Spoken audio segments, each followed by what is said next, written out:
Hello guys, நம்ம இன்னைக்கு என்ன பார்க்க போனால் ஆஸ்ட்ராய்ட் 2024 OR1 இந்த ஆஸ்ட்ராய்ட் வந்து 6 ஆகஸ்ட் 2024 நம்ம இந்த பூமியை சேஃப் அண்ட் டிசீஸில் கடந்து போயிருக்கு.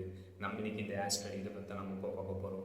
இந்த மாதிரி புது அப்டேட் நீங்கள் பார்க்கணும், மறக்காம இந்த சேனல் வந்து சப்ஸ்கிரைப் பண்ணுங்க. இப்போ உங்கள் டீட்டெயிலாக பார்ப்போம்.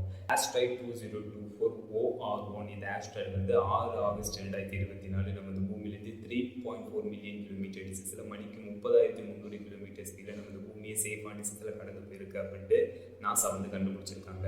இந்த ஆஸ்ட்ராய்டு வந்து 110 அடி டயாமீட்டர் கொண்டு இருக்கு. இந்த ஆஸ்ட்ராய்டு ஏரோப்ளைன் சைஸ் அளவு கொண்டு இருக்கு. இந்த ஆஸ்ட்ராய்டு அப்படின்ட்டு நாசா வந்து தெரிவிச்சிருக்காங்க.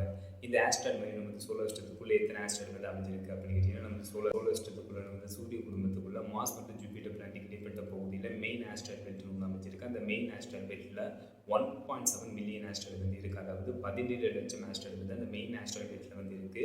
அந்த 17 லட்சம் ஆஸ்ட்ராய்டு வந்து சூரியனை ஆர்பிட் பண்ணிட்டு இருக்கு. நம்ம சோலார் சிஸ்டத்துக்கு வெளியே ஏதாச்சும் இந்த மாதிரி ஆஸ்ட்ராய்டு வந்து அமைஞ்சிருக்கு அப்படின்னு கேட்டீங்கன்னா, எஸ் அமைஞ்சிருக்கு. நம்ம சோலார் சிஸ்டத்துக்கு வெளியே நம்ம சூரிய குடும்பத்துக்கு வெளியே கைப்பர் பெல்ட்னு ஒன்று அமைஞ்சிருக்கு. அந்த கைப்பர் பெல்ட்டில் மாஸ் மற்றும் ஜூபிட்டர் பிளானட் இடைப்பட்ட பகுதியில் உள்ள 1.7 மில்லியன் ஆஸ்ட்ராய்டு விட 17 லட்சம் ஆஸ்ட்ராய்டு விட அதிகமான ஆஸ்ட்ராய்டு வந்து கைப்பர் பெல்ட்டில் வந்து அமைஞ்சிருக்கு. இதில் உள்ள எல்லா ஆஸ்ட்ராய்டும் வந்து சூரியனை ஆர்பிட் பண்ணிட்டு இருக்கு. இதுலேருந்து ஏதாச்சும் ஒரு ஆஸ்ட்ராய்டு வந்து பூமி நோக்கி வருதா அப்படின்ட்டு சயின்டிஸ்ட் வந்து மானிட்டர் பண்ணிட்டு இருப்பாங்க. அந்த மாதிரி மானிட்டர் பண்ணிட்டு இருக்கிறப்ப 6 ஆகஸ்ட் 2024 ஆஸ்ட்ராய்ட் 2024 OR1 இந்த ஆஸ்ட்ராய்டு வந்து நம்ம பூமியிலிருந்து 3.4 மில்லியன் கிலோமீட்டர் டிஸ்டன்ஸில் மணிக்கு 30,300 கிலோமீட்டர் ஸ்பீடில் நம்ம பூமியை சேஃபான டிஸ்டன்ஸில் கடந்து போயிருக்கு அப்படின்ட்டு நாசா வந்து கண்டுபிடிச்சிருக்காங்க.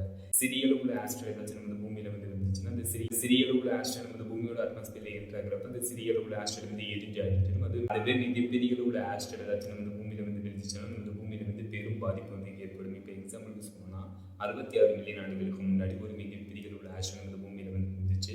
அதனால டைனோசர் இனத்தோடு சேர்த்து 80% உயிரினங்கள் வந்து நம்ம பூமியில் முற்றிலுமாக அழிக்கப்பட்டுச்சு. 66 மில்லியன் ஆண்டுகளுக்கு முன்னாடி நம்ம பூமியில் இருந்த மிகப்பெரிய அளவுள்ள ஆஸ்ட்ராய்டுனால ஒரு கொடூரமான அழி வந்து நம்ம பூமியில் வந்து ஏற்பட்டுச்சு. அதனால ஏதாச்சும் ஒரு ஆஸ்ட்ராய்டு வந்து பூமி நோக்கி வருது அப்படின்னு சயின்டிஸ்ட் மற்றும் ஆஸ்ட்ரானமர்ஸ் வந்து மானிட்டர் பண்ணிக்கிட்டே இருப்பாங்க. ஃபைனல் அப்டேட் வச்சிருக்கோம்.